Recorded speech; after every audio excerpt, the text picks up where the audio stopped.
Hello everybody, this is Coach Tara Woodruff coming to you out of Holiday, Florida, and I wanted to discuss something that's, on a lot of people's minds today. Government shutdown? Government shutdown? What does this mean to the people, the thousands and thousands of people that work in government positions? Growing up, I was always told that, bureaucratic jobs and government jobs were always, the thing to do, Oh my gosh. A few years ago, I used to have a friend that she actually, I think she worked for the state government in her state, and she was on furlough for almost a year. But I was under the impression that she worked, and that she worked either for no money or severely reduced money. And basically, that's the facts of it. A furlough either could be a mandatory unpaid leave, or it could be severe budget cutting, pay cut, or work time cut. And it's mandatory. It's like, what do you mean mandatory? I don't know about you guys, but when are people going to get sick and tired of hearing this mandatory thing when it's not mandatory? If your job puts you on furlough, and you can't pay your bills, and you have to pay your mortgage, and you have to pay for your car payment or your car note, you got to buy groceries, you got to pay for your utility bills. What's mandatory? You mandatorily aren't going to pay me, or you're mandatorily going to pay me less, or you're mandatorily... What if I don't want to do that? What is that? I don't understand. Why are people so wrapped up in this mandatory thing that this has to be this way? If your job wants to put you on a furlough, I don't care if it's working for Uncle Sam or not. They're breaking the contract with you. If they don't want to pay you should be able to move on. What happens if you don't? Well, what happens if you say, well, I'm not going to do that. I quit. I'm going to go get another job and see you guys later. Have fun. What happened? Did they come arrest you? Because you had a mandatory thing that you had to be on furlough, that you either had to have reduced pay or reduced hours, or no pay or hours at all? What does a mandatory really mean? And when are people going to stop fucking falling for that stuff? I don't understand. I mean, I hear all day, well, I'm just not an entrepreneur. I just couldn't do it myself. And that's not... I really need direction. And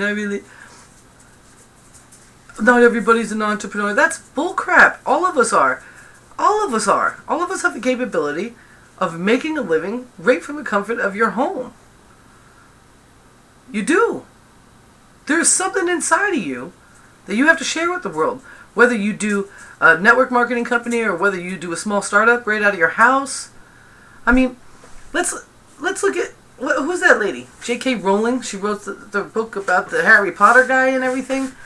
She was like homeless and destitute, completely on the rocks. And she knew she knew a job wasn't going to do it for her. And she went out there and did what she had to do. And she's so rich that it's unbelievable. I think she just gave all her money away too, and she's like writing new books now. Like, what? You remember the little character Barney? I don't know if you guys remember the purple dinosaur Barney. Do you know where that idea came from? A housewife. She didn't want to, she didn't like the idea, or she didn't have the money to, I'm not sure which it was, to make to buy fancy lunchboxes for her child. So what she did is she used to draw stories on the paper bags featuring this awesome little Barney character, a purple dinosaur. That idea turned her into a millionaire.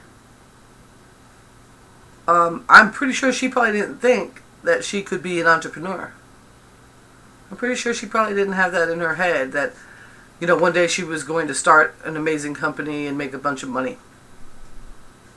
Some entrepreneurs out there, the innovators, they knew, and they busted their butt, and they got there. Some people come into their own business in ways that nobody really could ever figure out, or maybe they didn't even intend or see coming.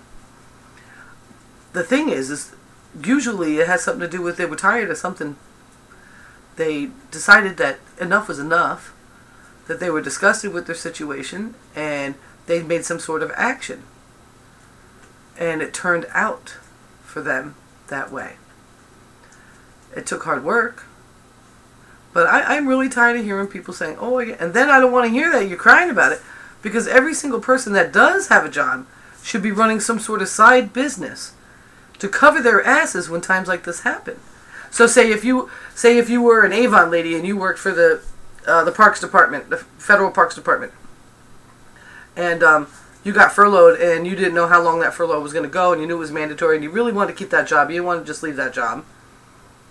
Well, what that would mean for that particular government worker would be that they would just hustle their Avon a little harder. Maybe they would throw a party and show people the Avon. I mean, you know what I'm saying? And in the meantime, they already have that, so they already have a different kind of way to pay taxes, and they already have a break with that, and they don't have to rely on. I mean, if you bust your butt with Avon, you can make $3,500, $5,000 a month. For real. Avon calling. So, what I'm trying to impress upon you all is that if you are multiple streams of income, if you are literally dependent upon that job for your money, I'm not talking about having 2 or 3 other jobs, because that's just plain ridiculous. That's ridiculous. But if you have a job, and that's the only source of income you have, you've got to diversify. It's a must. I'm not talking about getting another 401k plan. I'm not talking about some mutual funds. I'm talking about you've got to find a way to diversify. You have to create additional streams of income. You know, network marketing is really affordable. So you can get involved in a network marketing company and work it, an hour, 2 hours a day, or 4 hours a week, however you can manage. What it is you decide how much time you're going to work it, and you work it 110% during that time. Okay? And you have all these benefits. Even if you're not making tons of money with it, you have all these benefits that come with it. For instance, when the job furloughs you, or when you get laid off because of budget cuts, you've got something to turn to and work on. You understand? If you have a hobby, and say you have a full-time job, but you have a hobby that's desirable, people want to have more of that. If you build custom furniture, you restore furniture. I know a couple of people that actually make money in like the green world, where they help people learn how to use permaculture to take care of their yard and create an edible yard. There's money everywhere. There's a way to protect yourself from being financially destitute. Do not rely on certainly don't rely on a government job. There are no such thing as that's a really good job, you'd be set for life anymore, guys. It doesn't exist. It doesn't exist. It's time for you to get some skills, to get outside your box, and protect yourself from this kind of thing. This doesn't have to be you. No one can mandatorily tell you that you mandatorily have to accept nothing. That's not... No. So that's my little rant for the day. If you keep telling yourself that you don't have entrepreneur in you, well then, I don't want to hear you complaining that you got put on furlough. I don't want to hear it. I don't want to hear that you lost your job and now you have to work 3 part-time jobs. I don't want to hear it. You continue to say, I'm not an entrepreneur, until you're tired of living like a worker. Just go back in history and look at things. I mean, people come up out of the dust, man, and they make something for themselves. And those people have the same amount of hours in the day that you do. Those people have the same amount of days in a year. There's one difference. They stop telling themselves what they can't do, and they start believing in what they can. This is Coach Tara Woodruff, the Helpful Entrepreneur, coming to you out of Holiday, Florida. And if you found this valuable, share it, tweet it, love it, dove it. Tag Gary Vanderchuk in it. Bye. Love y'all.